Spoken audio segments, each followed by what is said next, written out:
আরে চল ভাই খাদিজার টিফিনটা খেয়ে নে। আরে হ্যাঁ ভাই চল খেয়ে নে, আমরা দেখে তো মনে হচ্ছে অনেক টেস্টি। আরে তোর টিফিনটা আমাদের দে তো, আমরা খাবো। আরে দে টিফিন। আরে না না আমি খাবো, আমার খিদা লেগেছে। এই তো খেয়ে নিলাম। আরে আন্ধি টিফিনটা খেয়ে নিলে তুই, তোর তো আজকে মেরেই ফেলবো। কি হয়েছে, তোমরা এখানে কি করতেছো? আরে আমরা কিছুই করতেছি না। আরে ভাই চল এখান থেকে, চল এখান থেকে, চল চল। আরে ওরা খাদিজার সাথে কি করতেছিল? আরে ওরা তো আমার টেস্ট করতে দিল না। পরে দেখবো না আমি ভালো করে। আরে জানিস আমি আজকে আমাদের রুটি খেতে দেয় না, ও কতটা পরিমাণে পাজে, বুঝতে পেরেছিস? আরে ওরা তো দেখছিস কত হিংসুটে। আরে আমি তো জানি কালকে ওর সাথে কি হয়েছে।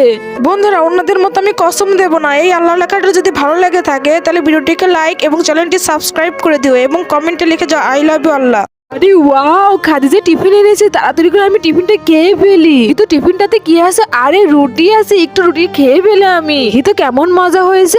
আরে এটা তো অনেক তিতো, ওয়াক থু থু থু, এটা তো অনেক লবণ হয়েছে। যাই রেখে দিই আমি ভালো